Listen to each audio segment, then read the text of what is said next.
पहुंची जहां वह रोज सुबह जाती थी। मंदिर में पहुंचते ही कृति भगवान की मूर्ति के चरणों में जा गिरी। हे ईश्वर, क्या मेरा पैदा होना ही गुनाह है जो तू मुझे इतनी बड़ी सजा दे रहा है? क्या गरीब और लाचार होने की यही सजा होती है कि कोई भी आकर हमारी इज्जत पर हाथ डाले? कृति की आंखों से फिर आंसू फूट पड़े। कृति ने आंसू पोंछकर जब आस-पास देखा तो पाया कि वो बूढ़ा आदमी फिर वहीं खड़ा था। बाबा, अब मेरे पास कुछ नहीं है आपको देने को। बच्चा, मैं तुमसे भीख लेने नहीं बल्कि कुछ देने आया हूँ। लेकिन क्या? तेरी कोठी के पीछे वाले कमरे में एक जादुई खजाना है जो सही समय आने पर अपने आप तेरे हाथ में आ जाएगा। ग्रहों की दिशा बता रही है कि आज ही वो सही समय है। कृति पहले से ही परेशान थी और ये सब सुनकर उसे और गुस्सा आ गया।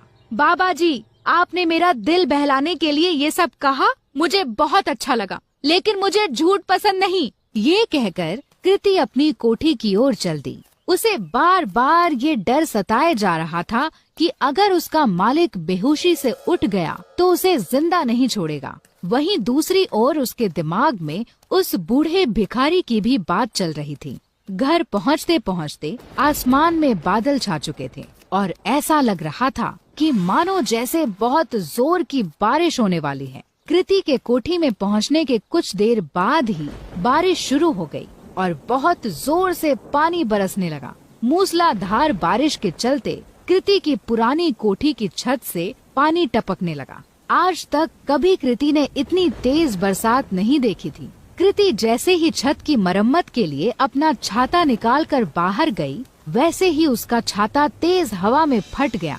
परेशान कृति फिर अंदर आई और सर ढकने के लिए कुछ ढूंढने लगी। आगे कुछ ना मिलने पर वो कोठी के पिछले हिस्से में चली गई, जहां उसके बाबा का पुराना कबाड़ रखा था।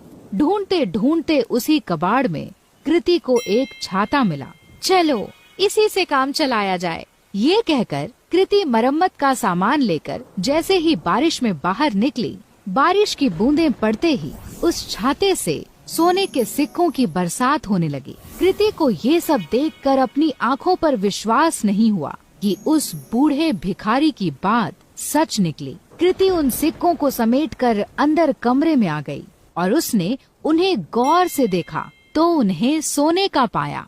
खुशी से पागल कृति की आंखों में आंसू आ गए। अब मुझे अपने मालिक के जैसे गंदे लोगों के लिए काम करने की जरूरत नहीं। कृति ने उसी रात अपना सामान बांधा और इस गांव को छोड़कर उस छाते के साथ निकल गई। एक दूर बड़े शहर में जाकर उन सोने के सिक्कों को बेचकर कृति को खूब पैसे मिले, जिससे उसने एक घर, एक गाड़ी और अपनी सारी ख्वाहिशें पूरी कर ली।